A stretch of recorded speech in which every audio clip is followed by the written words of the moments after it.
Not sure how many of you are familiar with the two cows analogy story. You know, the one that looks at all the different types of isms, socialism, communism, fascism, and kind of explains them using the fact of what would happen if you own two cows under any of those systems.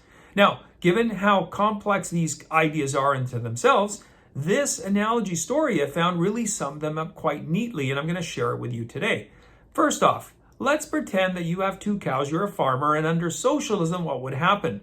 Well, if you had two cows, the government would take one and give it to your neighbor. Now, you're probably wondering, well, does my neighbor need one? Well, don't worry about it whether they need one or not. Of course they need one because you have two, and maybe they have zero, and for that reason they deserve one. Well, what if they have one? Well, I don't know how that works, but bottom line is you get to give one of yours away because there's always somebody more needy than you. Now, you might be also saying, well, I worked really hard to get these two cows. Well, that was probably a privilege you had. You had cow privilege. How dare you? Well, you have to give one of your cows away. It's just simple as it is. Communism. Now, under communism, if you have two cows, the government does you a favor and takes both. That's right. So now you don't have to worry about having any cows. And then they generously give you some milk back. Wow, that's kind of neat. Now, given how well government manages stuff, they'll probably wind up killing your cows, at least one of them, and then the milk production won't be great because we know who works for them, considering there's no incentive for them to do a great job. So you'll be lucky if you wind up with any milk, actually. Okay. Fascism. If you have two cows, you get to keep the cows. Wow, you're at this point, you're thinking, well, this fascism thing doesn't sound too bad. Wait a minute, we'll get to the bad part now. And you get to give the milk to the government. Oh, okay, so I get to do all the work and give them the milk. That's right.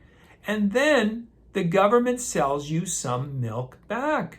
Wow. Now, do I get any money for giving the milk to them? Probably not. And what do I have to pay them for that milk? Well, whatever they decide is fair and reasonable. Well, what's fair and reasonable? Well, whatever they decide it is, stupid. Okay, New Dealism. Now, if you have two cows, you shoot one and milk the other. You're thinking, well, that's kind of dumb. Why would I shoot one and milk the other? Well, it cuts the production. So that way you're not flooding the market, see? And then to ensure you're not flooding the market at all, you pour the milk down the drain. Wait a minute, though. That creates a short supply, which means the prices are inflated, but not as many people can get them. Oh, well, you know what? It's New Dealism. It's a new deal. Nazism. If you have two cows, the government shoots you. That's right. Problem solved. You don't have to worry about the cows anymore. And they get to keep the cows. What happens to the cows? What do you care? You're dead. Capitalism. If you have two cows, you're going to, I know, get ready for this. This is kind of really insane. You sell one. Now you're probably wondering, well, why would I sell one now? My production's down and I'm only down to one cow. I know, but here comes the really brilliant part of capitalism. You buy a bull. Why would you buy a bull? Cows and bulls, you know, opposites, male, female. What do you think they do? That's right. You wind up with more cows, which creates a bigger and bigger herd, and you grow more and more, which means that you can support not only yourself better, you can feed others better, you can do all those wonderful things. Now, of course, the problem with that is what if the cows and the bulls identify as something else? Anyway, so you can really see how these different systems work. Now, which one's the best? I'll let you decide. You be the judge. I mean, obviously, they're very complex, and hopefully this has really broken them down to the point where you're not having a cow over trying to figure it out.